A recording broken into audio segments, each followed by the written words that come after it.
नमस्कार दोस्तों। विक्रम एक बार फिर बेताल को काबू कर योगी के पास ले जाने के लिए निकल चलता है। रास्ता सुगमता से कट जाए इसके लिए बेताल विक्रम को एक कहानी सुनाना शुरू करता है। सुन राजा, ये घटना तेरी उज्जैन नगरी की है, मगर तू उस वक्त राजा नहीं था। पूरे राज्य में राक्षसों का जोर चल रहा था। वो त्राही मचा रहे थे और पूरी प्रजा भयभीत थी। ये उन दिनों की घटना है जो राजा के विश्वसनीय दूत और राज दरबारी हरिस्वामी के यहाँ घटी थी। हरिस्वामी की पुत्री थी सोमप्रभा।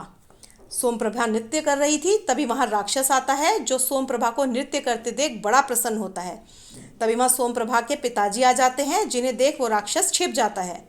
सोमप्रभा का भाई अपने पिता से शिकायत करते हुए कहता है, देखिए ना पिताजी, जब भी मैं पढ़ने बैठता हूँ सोमप्रभा अपना नृत्य शुरू कर देती है, मेरा ध्यान भटक जाता है। उसके पिताजी बोलते हैं, जिस तरह सोमप्रभा मन लगाकर नृत्य सीखती है उसी तरह तू मन लगाकर पुस्तक पढ़ाकर ध्यान नहीं भटकेगा। फिर सोमप्रभा के पिताजी सोमप्रभा से कहते हैं, मुझे तो यही चिंता है कि तुझ जैसी गुणी कन्या के लिए योग्य वर कहाँ से मिलेगा। अच्छा बता, तुझे कैसा वर पसंद है। सोमप्रभा शर्माते हुए बोली, जो आपको पसंद हो। उसके पिता दोबारा पूछते हैं तो बोलती है, जिसमें कोई गुण हो, कोई कला हो, जैसे विद्वान हो, शिल्पकार हो, कोई वैज्ञानिक या कलाकार हो, या कोई बहुत बड़ा वीर हो। उसके पिता बोले, अवश्य बेटी, हम तेरे लिए ऐसा ही वर ढूंढ कर लाएंगे जो सारी दुनिया में अनूठा हो। ये सारी बातें वहीं खड़ा राक्षस सुन रहा होता है। सारी बातें सुनकर वो राक्षस जोर जोर से हंसने लगा और बोला, मैं हूँ वो अनूठा, दुनिया में मेरी बराबरी का कोई नहीं, सोमप्रभा को मैं ले जाऊंगा।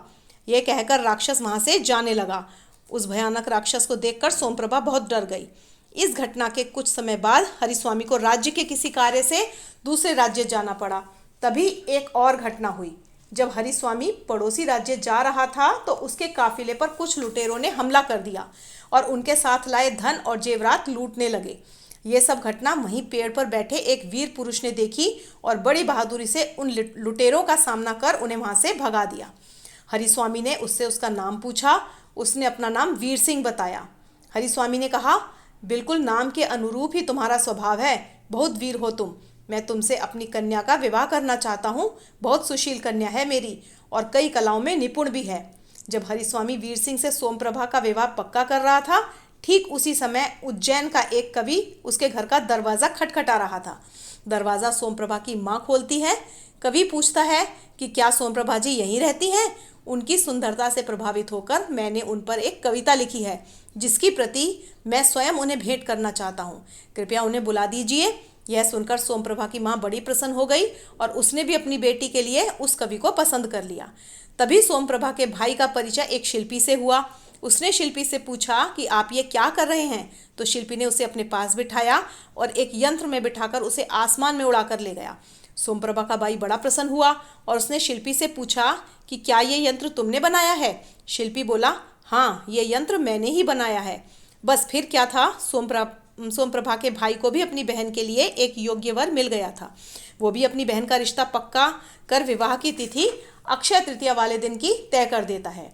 ये वही तिथि थी जिसमें हरिस्वामी ने भी वीर सिंह को बारात लाने का निमंत्रण दिया था और सोमप्रभा की माँ ने भी कवि के साथ अपनी पुत्री के विवाह के लिए वही दिन चुना था। जब परिवार के तीनों सदस्यों को ये बात पता चली कि वे तीनों ही सोमप्रभा का विवाह निश्चित कर चुके हैं तो वे बड़ी असमंजस में फंस गए। सभी अपनी अपनी बात पर अड़ गए कि सोमप्रभा का विवाह उनके चुने हुए वर के साथ ही होगा। कोई अपने दिए वचन से हटने को तैयार नहीं था। विवाह का दिन नज़दीक आता जा रहा था और तीनों ही वर विवाह की तैयारी में लग गए थे। लेकिन दूल्हा कौन होगा सोमप्रभा का, ये कोई नहीं जानता था। सब भगवान के भरोसे बैठे थे। निश्चित तिथि पर तीनों दूल्हे बारात लेकर सोमप्रभा के घर की ओर चल दिए। तभी एक चौथा भी था, वो राक्षस जो कई दिनों से सोमप्रभा पर आंख लगाए बैठा था और उचित अवसर की तलाश में था।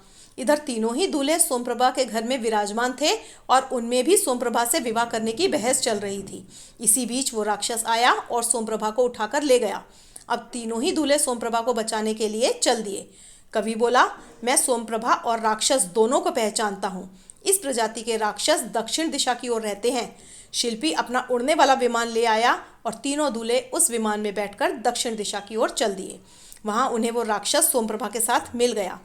वीर सिंह ने उस राक्षस से लड़ाई की और राक्षस को मार गिराया और वो तीनों सोमप्रभा को बचाकर ले आए। पर जो प्रश्न था वो अब भी ज्यों का त्यों था। सोमप्रभा का वर उन तीनों में से कौन है, सबसे श्रेष्ठ कौन है, सबसे योग्य कौन है, किससे विवाह करेगी सोमप्रभा।